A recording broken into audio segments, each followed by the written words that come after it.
Hello, xin chào tất cả các bạn nha. Hôm nay em sẽ dẫn tất cả các bạn đi thăm một cái địa điểm. Đây cũng là một cái khu rừng thông thôi, nhưng mà cái khu này được rất là nhiều người yêu thích. Đó, đây các bạn này.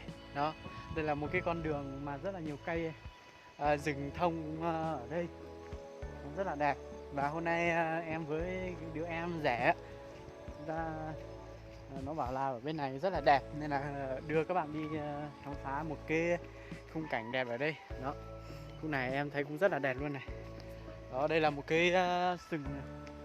Đây là một cái kiểu như một cái lưng núi đó, nhưng mà ở hai bên đều có những cây thông được trồng từ rất là xa xưa rồi. Và đây là một cái đoạn đường được mở rộng, kiểu như có rất là nhiều người đến đây chơi ấy, nên là cái khu này rất là mở rộng và nhìn rất là sạch sẽ. Chỗ này xe đi bình thường nhá, xe đi đằng kia này. Ở bên trên này là đường bê tông nhá. Đó, thì đi từ đằng Ngã Ba Kim sang nhá. Cái khu này là ở huyện Mù Cang Chải, Yên Bái. Và đây là thuộc cái xã Dế Xu Phình đó. Đó, đây là một cái khu rừng rất là đẹp này. Đấy, hôm nay thời tiết rất là đẹp nữa luôn. Đây các bạn ạ, đây là dãy núi này này. Đó, núi bây giờ đang đi xuống ở dưới kia này. Đây là cái rừng bảo hộ của huyện nhá. Đây là của lâm trường bảo hộ này, rừng bảo vệ này. Đó, thì đây cũng là một cái đoạn đường cũng khá là ngắn, từ bên này sang bên kia chắc là khoảng 100 mét thôi. Nhưng mà nhìn hai cái van, hai cái bên cái cây thông này này, nó ngày xưa các cụ trồng được rất là kiểu như là hai hàng luôn. Đó, đây là rừng này cũng rất là lâu đời rồi nhá. Thì hôm nay thằng nghe nó bảo là đây rất là đẹp, cũng có rất là nhiều người du khách đến đây chơi rồi, thì bọn em sẽ đến đây chơi. Đấy các bạn, đấy các bạn nhìn dưới kia cũng có những cái thửa ruộng bậc thang rất là đẹp này. Bên kia nữa, bên kia này cũng có những thửa ruộng bậc thang. Sẽ đi xuống sâu dưới này một xíu xem có cái gì hay không. Ở dưới này thì không có sống lưng nữa các bạn ạ, có mỗi ở trên này thôi. Rất là nhiều luôn. Đây các bạn nhỉ, có những cây rất là to luôn này. Ở chỗ này thì nó những cái cây này thì nó cũng được khoảng 30 năm rồi các bạn nhé. Những cây cổ thụ này, đấy, nhìn hai bên này rất là đẹp.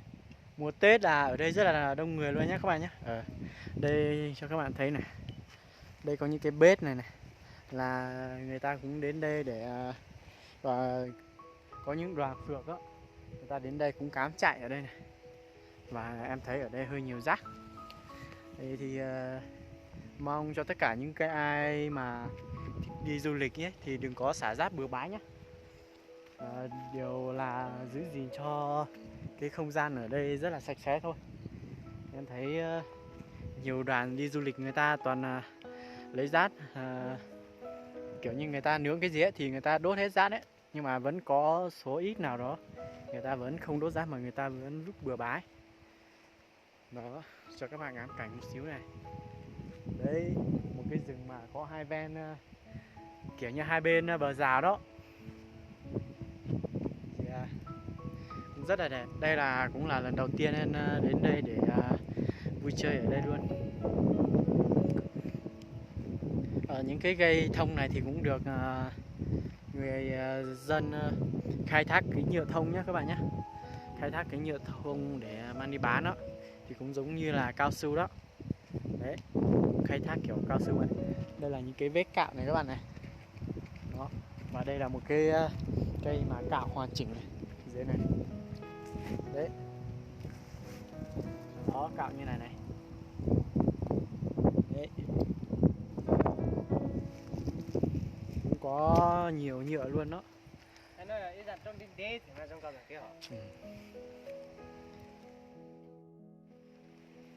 Đây tất cả quý vị anh chị và các bạn nhé. Đây là một cái khu gọi là một cái nơi rất là đẹp ở trên Mù Cang Chải, có rất là nhiều cây ở đây. Đây là một cái dàn cây được trồng hai bên đó, Hai bên này một cái lưng đồi. Đó, nhìn cũng rất là đẹp luôn. Đấy. Đây nhá, ở chỗ này là đường quất luộn, đường bê tông luôn. Đường bê tông luôn nhá. Đấy.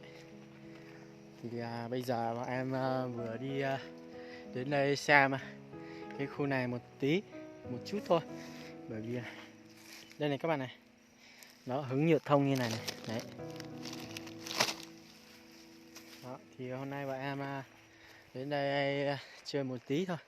Chỗ này chắc là trải dài khoảng hơn 100 mét một tí thôi. Đó. Rất là đẹp.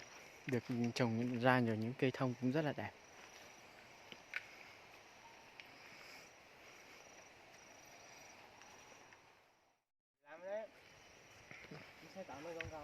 Đấy các bạn ạ, xin chào tất cả các bạn nhé.